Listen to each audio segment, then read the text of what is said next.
Hello friends, good afternoon. কেমন আছো তোমরা সবাই? আশা করছি সবাই খুব ভালো আছো, সুস্থ আছো। আমিও খুব ভালো আছি। চলে এসেছি নতুন আরো একটা ব্লগ নিয়ে। কথাটা জড়িয়ে যাচ্ছে, সরি, খুবই টায়ার্ড তাই কথাটা জড়িয়ে যাচ্ছে। এখন ঘড়িতে প্রায় 4টে বাজতে যাচ্ছে, এখনো আমার লাঞ্চ হয়নি। ইভেন সকাল থেকে বলতে পারো চা বিস্কিট বাদ দিয়ে কিছুই খাওয়া হয়নি। অফিসের কাজও করেছি আর বাড়ি এসে বাড়ির কাজও করেছি। বেশ কয়েকটা রিকোয়েস্টেড ভিডিও ছিল, সেগুলোও করেছি। আর তার মধ্যে আজকের একটা কুকিং ব্লগ ছিল, সেটা বানিয়েছি। অনেকেই আমার রান্নার ব্লগ দেখতে পছন্দ করে, যেগুলো টুকটাক রান্না করি সেটা। মেনলি ফিশ কারি বলে বানাতে, বানিয়ে শেয়ার করো তুমি কিভাবে বানাচ্ছ, তোমার রেসিপিটা শেয়ার করো, সেটাই। আজকে আমি ফিশ কারি বানিয়েছি আর তার উপরে ব্লগও বানিয়েছি। সেই ব্লগটা খুব তাড়াতাড়ি আসবে, তোমরা দেখে নিও। আর এখন সমস্ত কাজ শেষ করে এসেছি নিজের জন্য খাবার বের করতে। প্রচন্ড টায়ার্ড লাগছে, লাঞ্চ টাইম পেরিয়ে গেছে। তোমরা হয়তো এতক্ষণে খাবার খেয়ে নিয়েছো, কারণ এত বেলা করে খুব কম মানুষই আছে খায়। যারা একটু ব্যস্ত থাকে, খেতে লেট হয়ে যায়, ঠিক আমার মতন। খেয়ে দিয়ে উঠে আমার দিয়ে কাজ হয় না। আমি বাড়ির সমস্ত কাজ করে নিয়েছি, নিয়ে এবারে চলে এসেছি খেতে। তরকারিটা যে কেমন হয়েছে খেতে সেটা আমি নিজেও জানি না এখনো অবধি। থালাটা ধুয়ে নিলাম। আজকে একটু বড় থালা নিয়েছি, কারণ মাছ খেতে গেলে একটু বড় থালা লাগে কাঁটা ছাড়াবার জন্য। আর এই থালাটা আমি খাই না, মাঝে মধ্যে হয়েছে শখ করে বার করি। মেনলি আমার কাছে এই যে কাঁচের থালাগুলো রয়েছে আর এই ফাইবারের থালাগুলো রয়েছে, আমি এটা ইউজ করি। এটা তুলে রাখা থাকে, বাট মাঝে মধ্যে এই স্টিলের থালাটা বের করি। আর এই যে দেখো, ফিশ কারি রেডি। আর এখানে রয়েছে ভাত। ভাত বানাইনি, ভাত ফ্রিজে ছিল। জাস্ট ভাতটা বের করে গরম করেছি। আর সেই গরম করা ভাত পুরো ঠান্ডা জল হয়ে গেছে। এই দেখো, ভেতর থেকে বার করছি, ভাত কিন্তু একদমই গরম নেই, পুরো ঠান্ডা হয়ে গেছে। তো আমি সব ভাতই বের করে নিলাম, এতটা ভাত খাবো না। সব বার করলাম এই কারণে, ভাতের পরিমাণটা খুবই কম, তো তাই হাঁড়িটাকে ধুতে বার করে দিচ্ছি। উফ মাগো, আর যা খাটনি হয়েছে বলার মতন না। চলো এখান থেকে একটা বাটি নিয়ে আমি ভাত, বললাম না পুরোটা খাবো না, তাই একটুখানি ভাত এই বাটির মধ্যে রেখে দিই। ব্যাস, লাগলে নেব, আর যদি না লাগে তো এটা ফ্রিজে রেখে দেবো। এটা এখানে থাক। ওকে, এইবারে হচ্ছে তরকারি। একদম মানে মনের মতন করে বানিয়েছি আজকে।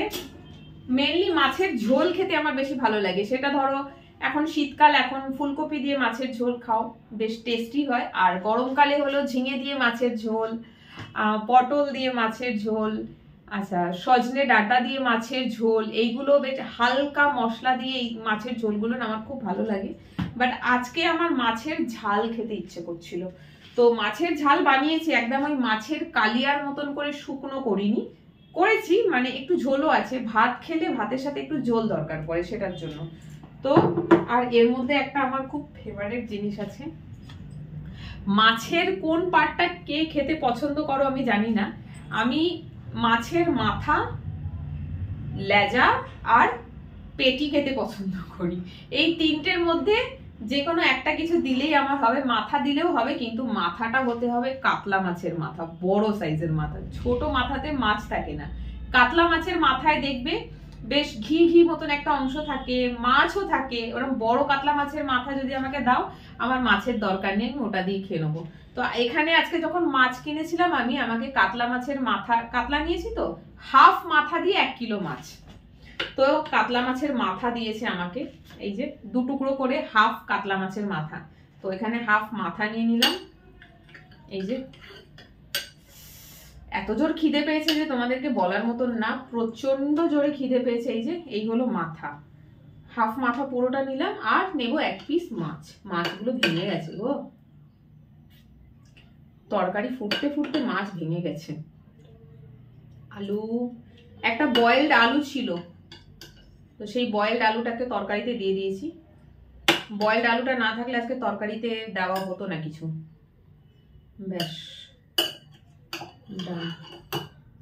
ওটা তো মাথা গেল, এটা হলো মাছ।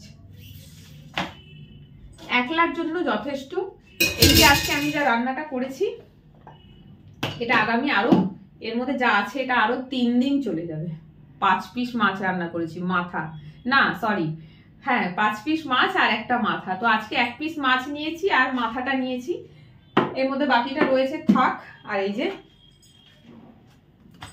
কেমন হয়েছে খেতে একটু বলি তোমাদের, নজর দেবে না। কড়াইশুঁটি ধনে পাতা দিয়ে মাছের ঝাল ঝোল যাই খুশি বলতে পারো, একটু শুকনো শুকনো মতন আছে, ডগডগে ঝোল নয়।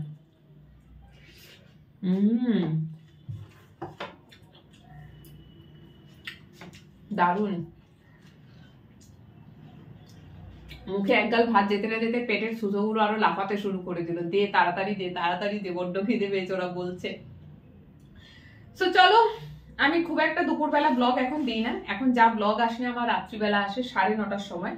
বাট আজকের এই ব্লগটা এখনই এডিট করে আপলোড করে দেবো, তোমরা দেখো, কমেন্ট করে জানিও। আর একটা কথা বলার ছিল, সেটা হচ্ছে মেম্বারশিপ নিয়ে, বলে দিই সেটা। আমার এই চ্যানেলে 2টো মেম্বারশিপ ছিল, একটু হাই অ্যামাউন্টের মেম্বারশিপ, বাট এখানে অনেকেই কমেন্ট করে যে মেম্বারশিপ রেঞ্জটা একটুখানি কম করো, তাহলে আমাদের নিতে সুবিধা হয়। সো তার জন্য এখানে আরো একটা একটু লো প্রাইসে মেম্বারশিপ অন করা হয়েছে, যারা বলছিলে তাদের জন্য, চাইলে কিন্তু নিতে পারো। আর এটাও বলে দিচ্ছি, লোয়ার সেকশনে যে মেম্বার ব্লগটা আসবে সেটা লোয়ার সেকশনে দেখা যাবে অ্যান্ড হায়ার সেকশনেও দেখা যাবে। অ্যান্ড হায়ার সেকশনে যে মেম্বার ব্লগটা থাকবে সেটা একটু ডিফারেন্ট থাকবে, সেই ব্লগটা কিন্তু কম সেকশনে, মানে যে লাস্টের যে সব থেকে মিনিমাম অ্যামাউন্টের যে মেম্বারশিপ সেখানে কিন্তু থাকবে না। তো তোমরা যদি বেশি অ্যামাউন্টের মেম্বারশিপ নাও, সেখানে তোমরা কম অ্যামাউন্টেরও দেখতে পাচ্ছ, বেশি অ্যামাউন্টেরও দেখতে পাচ্ছ। আর যদি তোমরা কম অ্যামাউন্টের মেম্বারশিপ নাও, তো এখানে যে ব্লগটা আমি দেব, যে ভিডিওটা কম অ্যামাউন্টে, সেখানেই থাকবে। সেটা বড় মানে বেশি অ্যামাউন্টের মেম্বারশিপটা কিন্তু কম অ্যামাউন্টে আসবে না, বাট কম অ্যামাউন্টের মেম্বারশিপ কিন্তু বেশি অ্যামাউন্টের মেম্বারশিপও দেখা যাবে, আর বেশি অ্যামাউন্টের মেম্বারশিপ তো আলাদা থাকেই, সেটাও দেখা যাবে। তো এটা শুধুমাত্র তাদের জন্য যারা বারবার করে বলছিল যে অ্যামাউন্টটা কম করো অ্যামাউন্টটা কম করো, তো তাদের জন্য অ্যামাউন্টটা কম করে একটা নতুন মেম্বারশিপ সেকশন চালু করে দিয়েছি। এবারে তোমরা যারা নিতে ইচ্ছুক নিতে পারো। আর একটা কথা বলার ছিল, সেটা হচ্ছে লাইভ আসা। অনেক দিন আমি লাইভ আসিনি, আজকে ভাবছি লাইভ আসবো, দেখা যাক, যদি লাইভ আসি তো আসবো, আমি কনফার্ম বলতে পারছি না, বিকজ আমার নিজেরই ঠিক থাকে না কখন লাইভ আসবো। লাইভ আসবো বলে যদি লাইভ না আসি খুব খারাপ লাগে তখন, তাই জন্য আমি শিওর শর্ট কিছু বলছি না। যদি লাইভ আসি তো দেখতে পেয়ে যাবে। আর শরীরটাও ভীষণ খারাপ লাগছে সকাল থেকে কাজ করে করে, জানি না খাবার পর আমি কেমন থাকবো। খাবার পর যদি শরীরটা ঠিক লাগে একটু রেস্ট নেবো, দিয়ে যদি ঠিকঠাক লাগে তো এই ধরো না 9:30 10টা এরকম নাগাদ ভাবছি একটু লাইভ আসবো। আর তোমরা যারা চ্যানেলটা সাবস্ক্রাইব করে দেখেছো তারা তো লাইভ আসলে নোটিফিকেশন পেয়ে যাবে। যারা সাবস্ক্রাইব করোনি অথচ ভিডিও দেখছো, তাদেরকে বলছি নোটিফিকেশন পাওয়ার জন্য কিন্তু চ্যানেলটাকে সাবস্ক্রাইব করে রাখো। চ্যানেলটাকে যদি সাবস্ক্রাইব করে রেখেছো, তাহলে আমি শর্টস দিলে, লাইভ আসলে, আচ্ছা ভিডিও পোস্ট করলে বা কমিউনিটিতে কোনো পোস্ট করলে তার নোটিফিকেশন তোমাদের ফোনে পৌঁছে যাবে, তোমাদেরকে আর খুঁজতে হবে না। অনেকেই বলো লাইভ এসেছো বুঝতে পারিনি, কারণ তোমরা ভিডিও দেখো বাট চ্যানেলটাকে সাবস্ক্রাইব করোনি। শুধু সাবস্ক্রাইব করলে হবে না, সাবস্ক্রাইব করে অল বাটনটা প্রেস করে দিতে হবে, তাহলে আমার চ্যানেলের তরফ থেকে সমস্ত নোটিফিকেশন তোমরা পেয়ে যাবে। তো চলো আজকে এই অবধি, সবাই ভালো থেকো, সুস্থ থেকো, টাটা।